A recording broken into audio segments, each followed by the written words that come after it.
ও লোকটা আমাকে বলেছে, কথা দিয়েছিল ও আমাকে, বনলতা দিদির ভুলের কথাও কাউকে বলবে না, তাও বলে দিল, সকলের সামনে বলে দিল। একদম ঠিক করেছে বলে। রাজু, এবার কিন্তু আমার রাগ হচ্ছে। তুমি কেন কাজ যাবে বলো তো আমাকে। আমার জন্য সব হলো অনু দিদি, জানো তো কি যে কপাত করে আমি এখানে এসেছিলাম। যেখানেই যাই আমাকে নিয়ে অশান্তি হয় বা আমার জন্য অশান্তি হয়।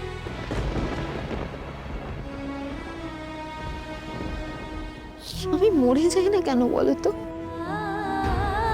আমি একেবারে মরে যাই না কেন? আমি মরে গেলেই তো সবার সব জ্বালা জুড়িয়ে যায়। যাব বাবা, এসব কি উল্টোপাল্টা কথা বলছিস লাজু? আচ্ছা লাজু, তোর জন্য কোথায় কি হয়েছে আমাকে একটু বলবি? তুই তো কিছুই বলিসনি। উল্টে তুই তো সত্যিটা লুকোতে চেয়েছিলি। আর এই বাড়িতে তুই ছাড়া তো আরেকজনও সত্যিটা জানতো, আর সত্যিটা তো সেই বলেছে, আর ভাগ্যিস বলেছে। তাই অন্তত তুই একটা মিথ্যে বদনাম থেকে তো রেহাই পেলি। তাতে লাভটা কি হলো বৌদি বলো তো? আমি না হয় পরের বাড়ির মেয়ে, বাড়ি ছেড়ে চলে যাচ্ছিলুম, কিন্তু বনলতা দিদির কত বড় ক্ষতি হলো তুমি ভাবো তো। ঠেনে এক থাপ্পড় মারবো আমি তোমাকে লাজু। এখনো বনলতা দি করে যাচ্ছ তুমি। তোমার এই অতিরিক্ত ভালো মানুষ নিয়ে আমার আর সহ্য হচ্ছে না লাজু। কি হলে খুশি হতে তুমি? চোর বদনাম নিয়ে তোমাকে বাড়ি থেকে যদি আমরা বার করে দিতাম তাহলে তুমি খুশি হবে? তোমার ডাক্তারি পড়া বন্ধ হয়ে গেলে তুমি খুশি হবে? বনলতা দির দায় নিজের মাথার উপর নিয়ে তুমি খুব মহান হতে, তাই না?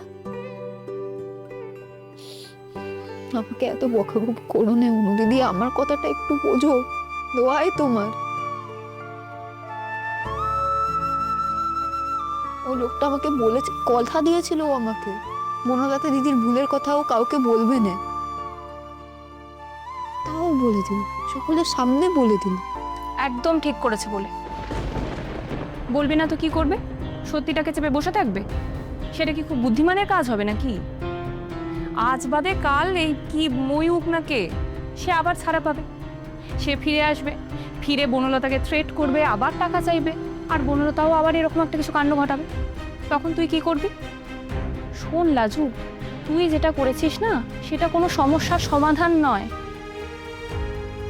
তুই শুধু চোরকে আড়াল করতে পেরেছিস, চুরিটা তো থামাতে পারবি না। তোকে আজ সকলে বাড়ি থেকে তাড়িয়ে দিল, তারপর বনলতা আবার ব্ল্যাকমেলড হয়ে আবার এরকম একটা কিছু ঘটনা ঘটালো।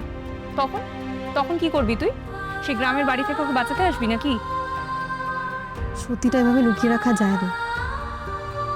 আর তুমি যদি বলো যে ছোটদাবাই তোমাকে দেওয়া কথা রাখিনি, তাহলে এটাই সত্যি যে আমি ছোটদাবাইকে জোর করেছিলাম যাতে ও সবাইকে সত্যিটা বলে,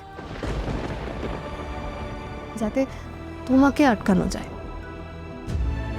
আর তাতে যদি তোমার আমাকেও দোষী মনে হয় তাহলে আমার আর কিছু করার নেই। আমি কাউকে দোষী ভাবি না গো, নিজেকে ছাড়া। এই যে এইভাবে বনলতা দিদির বাড়ির লোককে এখানে ডাকা হলো, তাদের সব জানানো হলো, এখন বনলতা দিদির কি হবে?